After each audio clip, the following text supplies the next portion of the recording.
Good morning, afternoon and evening. Right, today I am going to make a colour grid. I've already made one for my gouache, though I'm having to make different style colour grids for each of my mediums. I've come up with an idea. My last colour swatch was a full grid. Obviously the colours that I have in tubes down the side and all the table in the centre basically was the colours mixed together, so I know what colours I can create. That was fine when I had 15 gouache paints, but the amount of watercolour paints I think I have 34 in total, and no matter how I've tried to measure it up, you know, I've gone through all sorts of different calculations and I've drawn the grids out numerous times to fit on this particular piece of paper. The squares would have to be like minute. They'd basically have to be a dot. I've come up with different ways for each of my mediums to be able to have a useful grid that will help me. This one is for my watercolours, and if you're interested, it's a Daily Rowney. I can never tell if I'm saying that right or not. It's a mixed media sketch pad, 250 grams. There are 30 pages in this particular sketch pad. Right,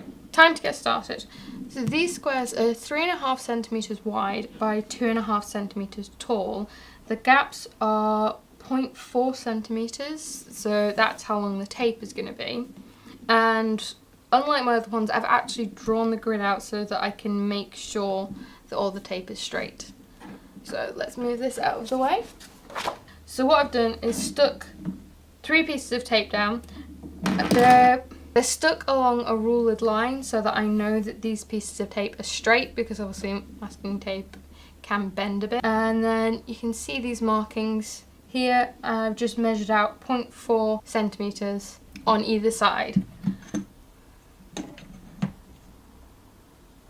I'd advise using a metal ruler over using a plastic ruler on the basis of I don't think you can really see, but all of my plastic rulers have got little notches taken out of them and they're all sort of uneven now on the edges, which also makes them kind of awkward to draw with. And that is from when I've used the craft knife or any kind of blade up against the ruler, and because it's only plastic, the blade is sometimes sort of knocked into it and therefore not only broken my cutting line, but has also cut pieces into the plastic.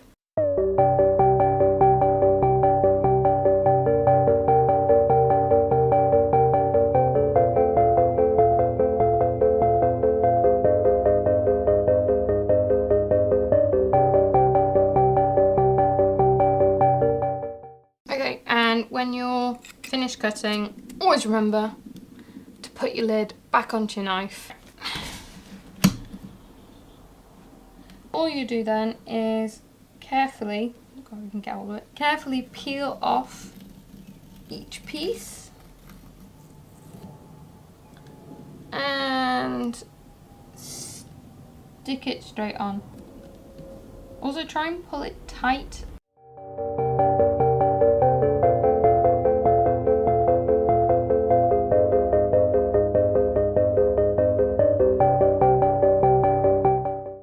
If you're struggling to get the tape off the board and you don't have lovely lush nails like I do, get your blade and very carefully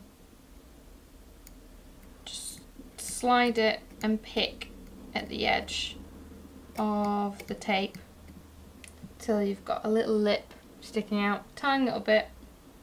Grab hold of that and then peel. Just makes it a bit easier so you're not destroying the edge of your tape.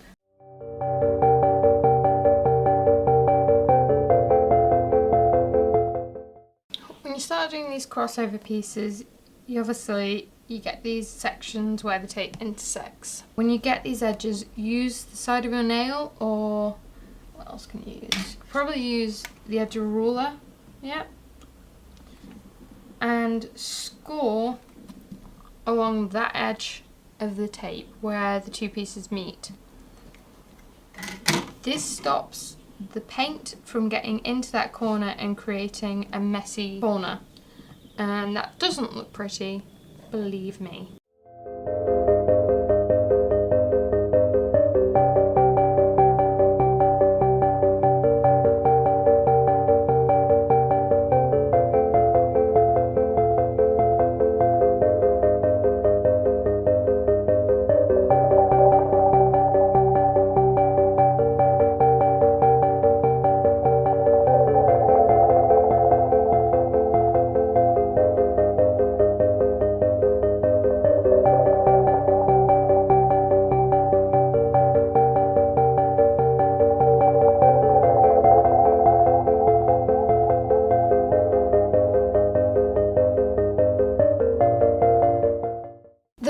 have to do is decide what colours I want in what order along my palette.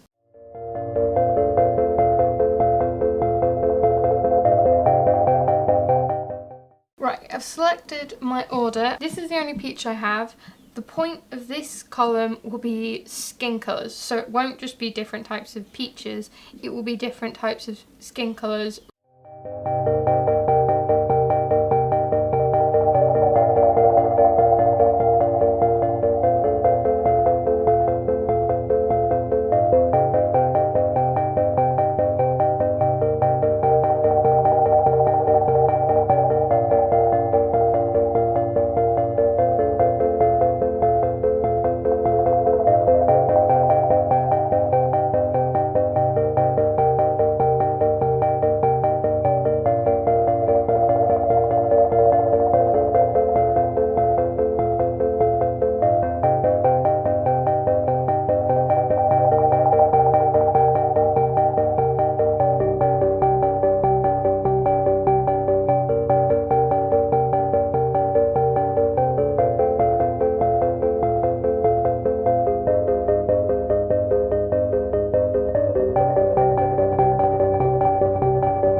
There we have it. Okay, that doesn't take particularly long. It takes about an hour or so to go from a blank page to something that quite frankly will help you out. And also, it kind of looks pretty. As I said, I've put an M on all of the swatches that have been mixed. So anything that doesn't have an M on it, obviously then I know that is a colour that I actually own.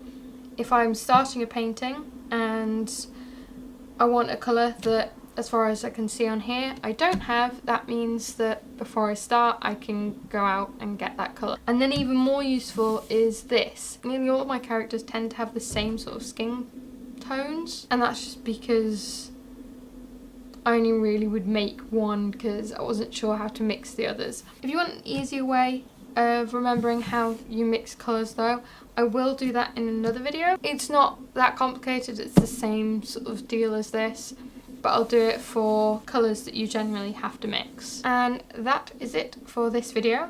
Thank you very much for watching. If you would like to see more, please press subscribe. If you have any questions, please leave them in the comment section below. And also, if you want to know what materials I'm using, I'll leave it all in the description, as well as links to places where you can buy them online. It will obviously be UK based, and I'll see you next time. Bye! Thank you for watching this video. If you'd like to see more, please click subscribe. You can also find me on Facebook, Twitter and DeviantArt, the links to which are all in the description. You can also find me on Etsy, so go check that out. And until next time, thanks for watching.